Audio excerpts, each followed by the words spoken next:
अस्सलाम वालेकुम स्टूडेंट्स। जैसा कि मैंने आपको जो प्रीवियस लेक्चर डिलीवर किए थे उसमें फर्स्ट लेक्चर में आपको पता होगा कि मैंने आपको पेपर पैटर्न के बारे में बताया था, ठीक है। सेकंड लेक्चर में हमने शॉर्ट स्टोरीज स्टार्ट करनी थी, तो हिस्ट्री ऑफ शॉर्ट स्टोरीज़ और फादर ऑफ शॉर्ट स्टोरी उसको डिस्कस किया। शॉर्ट स्टोरीज़ की फ़ीचर्स डिस्कस की ताकि जब आप शॉर्ट स्टोरीज़ पढ़ो तो आपको कोई भी इशू ना आए, क्योंकि कोई भी स्टूडेंट जो मैट्रिक लेवल से निकल कर इंटर में आता है तो यहाँ पे सिलेबस जो है वो बिल्कुल डिफरेंट लेवल का होता है। तो बच्चे अक्सर यही समझते हैं जैसे मैट्रिक में वो एक सिंपल लेसन्स पढ़ रहे हैं, फर्स्ट ईयर में भी ऐसा है, यहाँ पर ऐसा हरगिज़ नहीं है। इसलिए पिछले लेक्चर्स में मैंने सारी फीचर्स शॉर्ट स्टोरी की बड़ी डिटेल से डिस्कस की।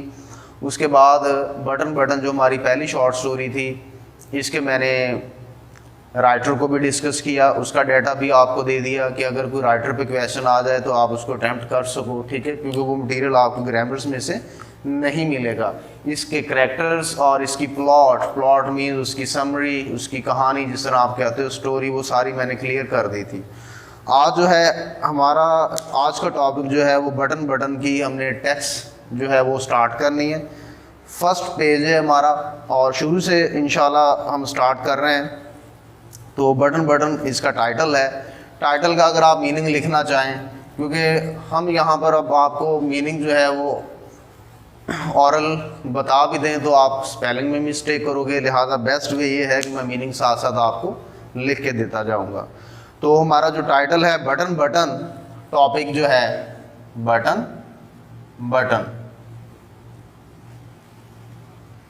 ये हमारा टाइटल है। आज हम इसकी टेक्स्ट रीडिंग करेंगे। टेक्स्ट रीडिंग हमने करनी अकॉर्डिंग टू बोर्ड पैटर्न, ठीक है।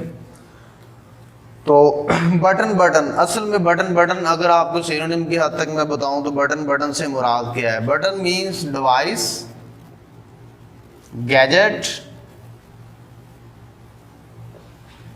यूनिट, या कभी कभी इसे उसने पुश यूनिट या पुश बटन यूनिट के नाम से भी उसने लिखा होगा। बटन डैश लगा के यूनिट लिख सकते हैं आप इधर। Gadget means part of machine होता है, किसी भी मशीन का हिस्सा। आप इसका मीनिंग टूल भी लिख सकते हो, ठीक है। तो इसके अलावा बटन को फर्स्ट यूनिट में उसने पार्सल, पैकेट, ठीक है, और भी कार्टन, बॉक्स, कई नेम से उसने इसे जो है वो इंट्रोड्यूस करवाया हुआ है स्टोरी में। एक ही डिवाइस है जिसके बारे में मैं आपको डिटेल से स्टोरी पहले एक्सप्लेन कर चुका हूँ। अब हम इसकी टेक्स्ट रीड करेंगे। बटन के मीनिंग्स मैंने इधर लिख दिए। बटन से मुराद any device, any gadget, unit, और पुश बटन यूनिट, या आप लिख सकते हो पार्ट ऑफ मशीन, कि किसी भी मशीन का हिस्सा, या आप इसे टूल भी कह सकते हैं, ठीक है। तो अब फर्स्ट पैरा शुरू करते हैं। यहाँ पे लिखा है the package was lying by the front door. Package से मुराद सामान, या आप पार्सल भी लिख सकते हो, या पैक किया हुआ बंडल भी आप इसका लिख सकते हो तर्जमा। द पैकेज वॉज लाइंग, वो कहता है सामान पड़ा था, बाय द फ्रंट डोर, सामने वाले दरवाजे पर। तो पैकेज का मीनिंग आपने क्या लिखना है? पार्सल, बॉक्स, कार्टन, पैकेट, और बंडल भी लिख सकते हो आप। I think it's too much. या आप इसका गुड्स भी लिख सकते हो, गुड के साथ ऐसा लगा दो, अशिया होता है गुड्स। या आप लगेज के मीनिंग में भी इसे लेके आ सकते हो, सामान के मीनिंग में। द पैकेज वॉज लाइंग, सामान पड़ा था। लाइंग मीन्स प्लेस्ड, पड़ा था। बाय द फ्रंट डोर, सामने वाले दरवाजे के पास। बाय का इधर मीनिंग आना है नियर, के पास, या नियर बाय भी लिख सकते हो, वो फिर आपको इकट्ठा लिखना पड़ेगा। डोर के बाद आप देखो यहाँ पर उसने एक छोटी सी डैश लगाई हुई है। अगर आप पंक्चुएशन के रूल्स पढ़ो तो ये जो डैश है इसके दो पर्पसेस होते हैं। यहाँ पर जो पर्पसेस है उसने फ्रंट डोर के बाद उसने इस तरह डैश लगाई हुई है। सेंटेंस ये है the package was lying by the front door. ये जो डैश है इधर शुरू में था, the package was lying by the front door. ये जो डैश है जो पैकेज की एक्स्ट्रा एक्सप्लेनेशन के लिए इस्तेमाल की गई है कि what was the package, package था क्या। यहाँ पर एडिशनल शॉर्ट क्वेश्चन भी बनेंगे, ज़रूरी नहीं एक्सरसाइज में से आए। तो शॉर्ट क्वेश्चन की रेशो आई थिंक 70% प्लस 30% आप कह सकते हो। 70% एक्सरसाइज में से होते हैं, 30% लेसन्स या स्टोरीज वगैरह के बीच में से भी वो पूछता है। स्टेटमेंट चेंज होगी, मैटर की तरह क्वेश्चंस नहीं आने के, सिंपल स्टेटमेंट जैसी बुक पे वैसी उठा के दे दी। बात का वो वर्डिंग चेंज करता है, स्टूडेंट समझता है क्वेश्चन क्यों नया आ गया। क्वेश्चन वही होता है जो मोस्ट इंपॉर्टेंट बार बार पेपर में आ रहा है, लेकिन स्टेटमेंट चेंज होने की वजह से स्टूडेंट को प्रॉब्लम होता है। जो स्टूडेंट आंसर के साथ क्वेश्चन की स्टेटमेंट भी बार बार रीड करते हैं, उन्हें ये प्रॉब्लम कभी नहीं आता बोर्ड में। तो यहाँ पर था the package was lying, package पड़ा था बाय द फ्रंट डोर, सामने वाले दरवाजे के पास। आगे उसने डैश लगाई हुई है। डैश किसकी एक्स्ट्रा एक्सप्लेनेशन है? पैकेज की। ये डैश जो है ये एक्स्ट्रा एक्सप्लेनेशन के लिए इस्तेमाल हो रही है, ठीक है। और ये जो एक्स्ट्रा एक्सप्लेनेशन है यहाँ, इसके लिए भी डैश हम इस्तेमाल करते हैं। और इसके अलावा जब हम किसी वल्गैरिटी को कंसील करते हैं, छुपाते हैं लिटरेचर में, वहाँ पर भी डैश आता है। आप कोई भी इंग्लिश मूवी जो डबिंग के साथ देखते हो किसी भी फैमिली चैनल पर, जहाँ पर वो वल्गैरिटी को, गाली वगैरह या इस तरह अब्यूजिव लैंग्वेज यूज़ करते हैं, वहाँ पर वो डैश लगा देते हैं या स्टार्स बने होते हैं। डायलॉग भी वहाँ पर कट हो जाता है और पिप का साउंड आता है बीच में, ठीक है। तो वल्गैरिटी से बचने के लिए भी डैश लगाया जाता है, जिस तरह हम कहते हैं यू ऑल डैश। इसको आप इन्वर्टेड कॉमा में भी लगा सकते हो कि you all dash. It means तुम सब की या आप सब की, आगे वो खामोश हो जाता है। इट मीन्स अब्यूजिव मूड था, अब्यूजिव लैंग्वेज वो यूज़ करने लगा था, लेकिन उसने अपने एक्सप्रेशंस पर जो है वो कंट्रोल कर लिया। तो बिल्कुल यहाँ पर वो कहता है द पैकेज वॉज लाइंग, सामान पड़ा था बाय द फ्रंट डोर, सामने वाले दरवाजे के पास। अब सामान कैसा था? आ क्यूब शेप्ड, एक मकाब नुमा शक्ल के कार्टन गत्ते का डब्बा था, सील्ड, बंद किया हुआ, विद टेप, टेप के साथ। Their name and address printed by hand, उनके नाम और पता जो है वो हाथ से लिखा गया था। क्यूब का आप क्या लिखोगे? Cube shaped. क्यूब का आप लिखोगे क्यूबाइड, या लिखोगे of conical form. Conical form, या आप इसका लिख सकते हो क्यूबाइड, मखरूती शक्ल का, मुकाबनुमा शक्ल का। शेप्ड का आप क्या लिखोगे? फॉर्म, शक्ल सूरत के मीनिंग में आ रहा है, ठीक है। वैसे ये फिगर भी लिख सकते हो। कार्टन का इधर क्या लिखोगे? बॉक्स, डिब्बे के मीनिंग में आ रहा है कार्टन। या आप कार्टन के मीनिंग में ये भी लिख सकते हो पार्सल, पैकेट भी लिख सकते हो, बंडल भी लिख सकते हो। ये सारे मीनिंग इधर लिखे हुए हैं। सील्ड, सील्ड के कई मीनिंग है। सील्ड का आप यहाँ पे लिखोगे क्लोज्ड, बंद के मीनिंग में आ रहा है। शट भी लिख सकते हो। और शट के अलावा सील्ड से मुराद एक वर्ड है FAST, फास्ट, इसके साथ EN लगा दें। अक्सर ये इंग्लिश का रूल है कि बहुत सारे एडजेक्टिव ऐसे हैं जिनके एंड पर बाज़ एडजेक्टिव के शुरू में EN लगा दिया जाए तो वो क्या बन जाते हैं? वो वर्ब बन जाते हैं। बहुत सारे एडजेक्टिव, कोई भी एडजेक्टिव हो, बाज़ एडजेक्टिव के आखिर में EN लगता है, बाज़ एडजेक्टिव के शुरू में EN लगता है, तो वो वर्ब बन जाता है। अब ये फास्ट था, इसमें EN लग गया, इसे फास्टर नहीं पढ़ना, इसमें T साइलेंट है। इसे आप पढ़ेंगे फैशन, फैशन्ड, बंद होना मजबूती से किसी चीज का, ठीक है। क्लोज्ड, शट, फैशन्ड, या लिख दो कॉर्क्ड।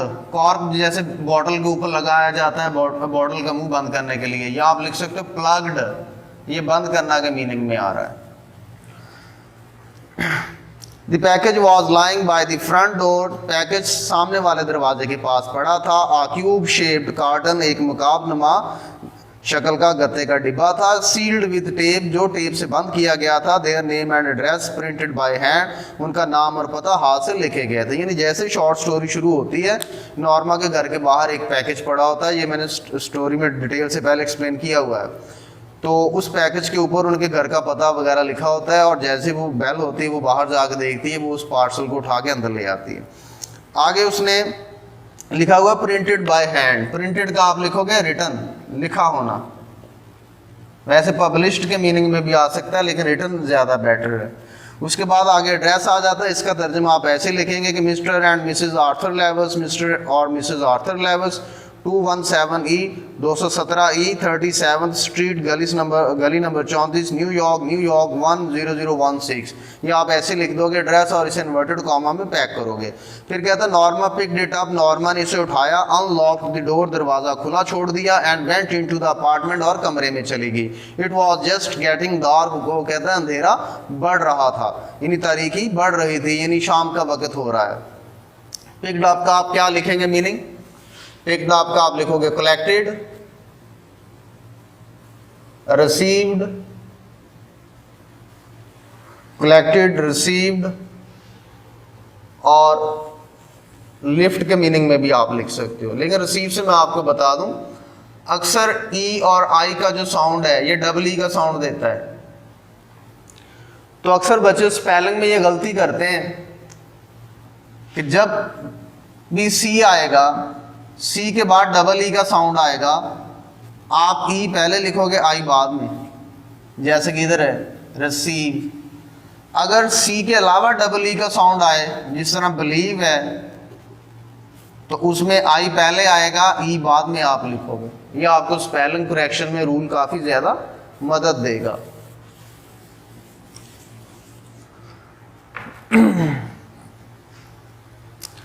Norma picked it up, Norma ने इसे उठाया, अनलॉक्ड, अनलॉक्ड का आप लिखोगे ओपन्ड, खुला छोड़ देना। ओपन के बाद एक वर्ड है बोल्ट, आपने पढ़ा होगा, दरवाजे की चिटिकनी को कहते हैं, और बोल्ट का मतलब चिटिकनी लगाना भी होता है। आप इसके साथ अन लगा दो, अन बोल्ट से मुराद दरवाजा खोलना। And went into the apartment, और कमरे में चलेगी। अपार्टमेंट का आप क्या मीनिंग लिखोगे? रूम। अपार्टमेंट का आप अकोमोडेशन भी लिख सकते हो, जगह को, रहायश को कहा जाता है। फ्लैट भी लिख सकते हो, ठीक है। चैम्बर भी लिख सकते हो। गेटिंग डार्क, आगे इट वॉज गेटिंग डार्क, वो कहते हैं अंधेरा बढ़ रहा था, यानी डार्कनेस वॉज प्रीवेलिंग। यहाँ पर उसने डार्क का वर्ड यूज किया है। डार्क के लिए अक्सर मीनिंग हम लिख सकते हैं ब्लैकनेस, लेकिन इसका एक बड़ा खूबसूरत मीनिंग है, हम लिखेंगे ग्लूम। ग्लूम अंधेरे को भी कहते हैं, तारीकी को भी कहते हैं। ग्लूम से मराद इंसान के दिल का अंधेरा भी होता है। बाज़ का गुनाहों से इंसान का दिल इस हद तक स्याह हो जाता है कि उसे कुछ भी अच्छाई बुराई में नज़र नहीं आता, ठीक है, अल्लाह ताला की तरफ से जब हदायत नसीब ना हो। तो ऐसी कंडीशन में भी इंसान जब गुनाहों के बोझ तले दब जाता है, तो जो उसका दिल पे जो तारीकी, जो अंधेरा छा जाता है, उसको भी आप ग्लूम लिख सकते हो। फिर आता है after she had put the lamb chops in the broiler, फिर उसने, वो कहता है, भेड़ के मेमने के गोश्त के टुकड़े चूल्हे पर चढ़ाए। लैम्ब चॉप्स, लैम्ब चॉप किसे कहते हैं? पहले तो आप लैम्ब का मीनिंग लिखें। लैम्ब का मीनिंग आएगा ऑफ स्प्रिंग, लिख लो, ऑफ स्प्रिंग इकट्ठा लिखना है, नस्ल को कहते हैं। या आप लिखोगे यंग वन, बच्चे को कहते हैं, यंग वन ऑफ शीप, भेड़ का बच्चा, मेमना जिसे आप कहते हैं। और चॉप्स का मीनिंग क्या आएगा? स्लाइसेस, टुकड़ों के मीनिंग में आ रहा, पीसेस, फ्रैगमेंट्स, सेगमेंट्स, और एक और मीनिंग जहन में आ गया, बिट्स भी आप लिख सकते हो, पीसेस के मीनिंग में आता है। After she had put the lamb chops, बाद में वो कहता है उसने भेड़ के बच्चे के या मेमने के गोश्त के टुकड़ों को डाला इन द ब्रॉयलर, चूल्हे पर। She sat down to open the package, she sat down, वो बैठ गई, to open the package, package को खोलने के लिए। ब्रॉयलर का मीनिंग आप क्या लिखेंगे? स्टोव भी लिख सकते हो, चूल्हा, हर्थ भी लिख सकते हो, चूल्हे के मीनिंग में आ रहा है। गिर्ड आयरन भी लिख सकते हो, ये भी लोहे को कहा जाता है, चूल्हे को कहा जाता है। उसके बाद हमारा सेकंड पैरा स्टार्ट होता है। इसके लिए मुझे यहाँ से मीनिंग अरेज करने पड़ेंगे।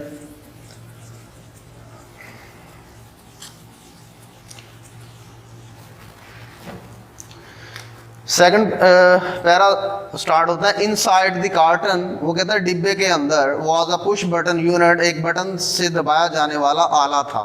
फैसेंड, जो मजबूती से जुड़ा हुआ था, to a small wooden box, एक छोटे से लकड़ी के डिब्बे के साथ। इनसाइड का आप क्या लिखोगे? फ्रॉम, इन प्लेस भी लिख सकते हो, अंदर से।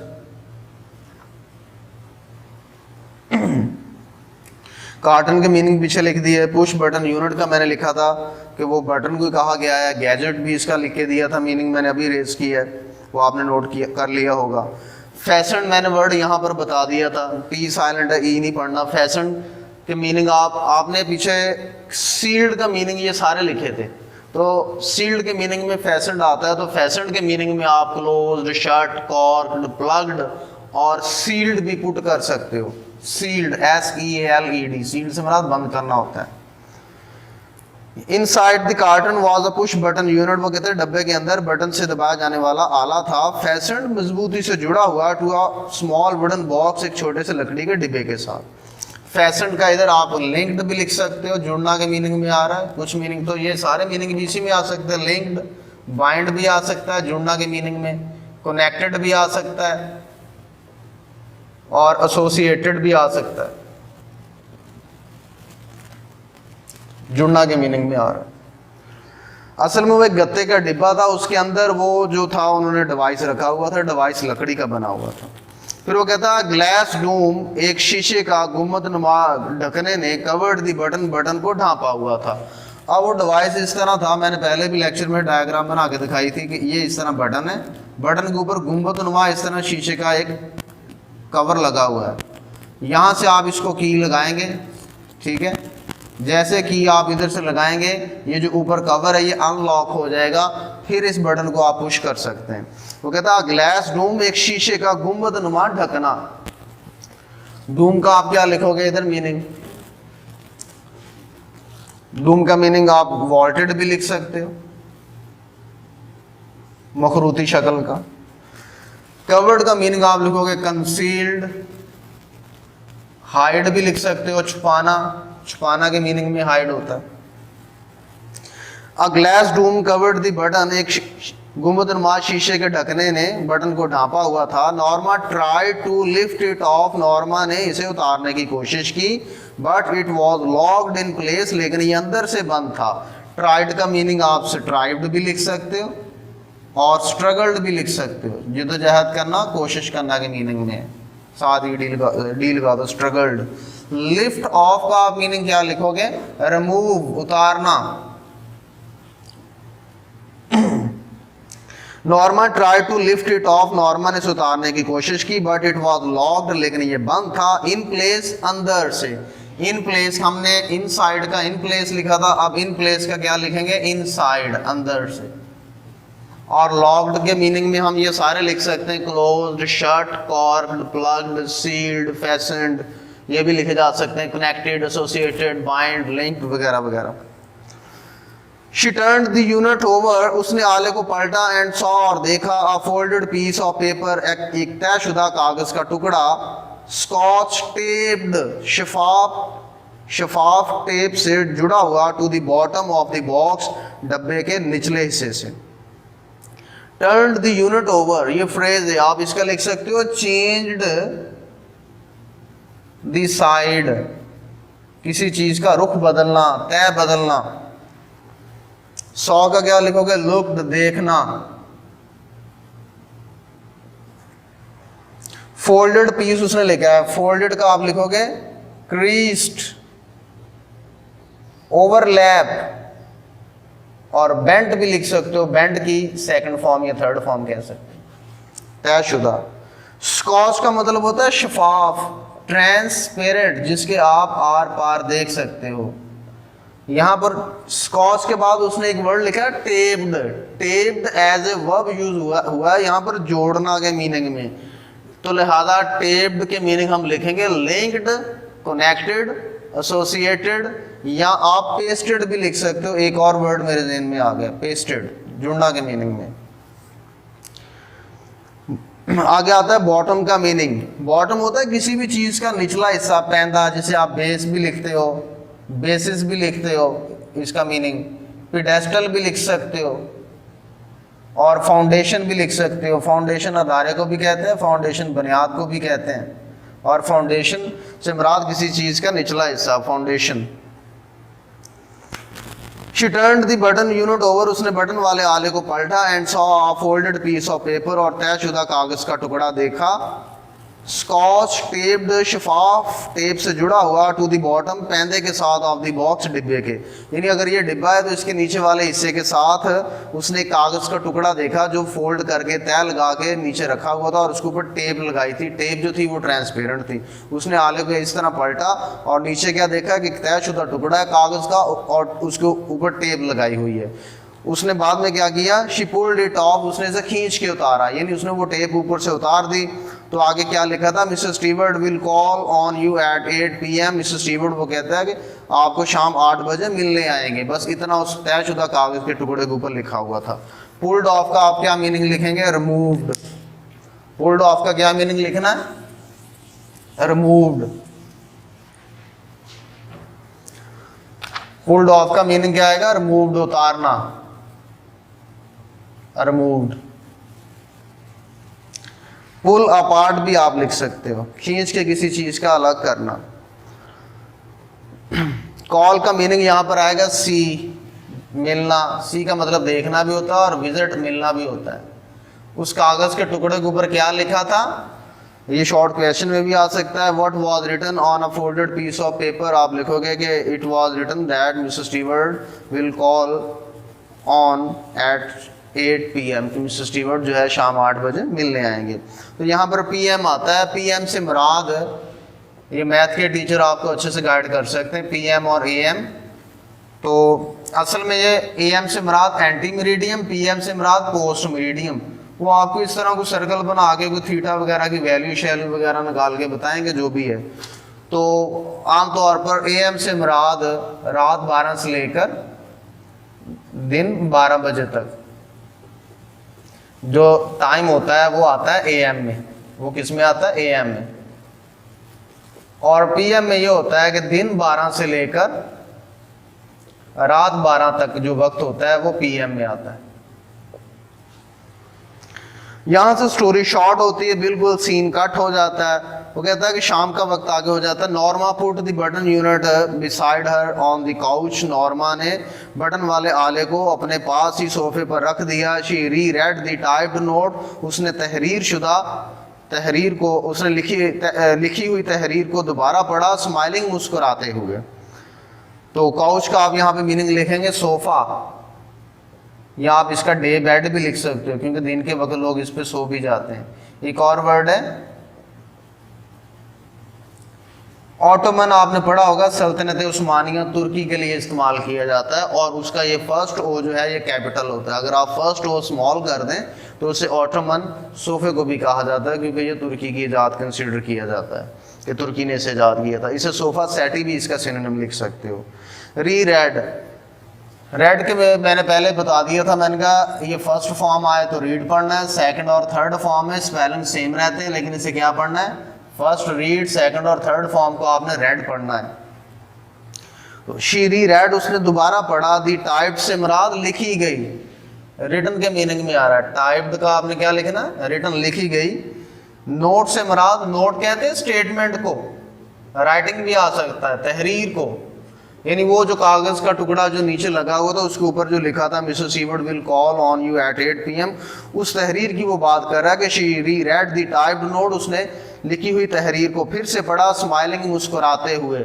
अब यहाँ पर जो मुस्कुराना है इसके मीनिंग में आपको लिख के देता हूं।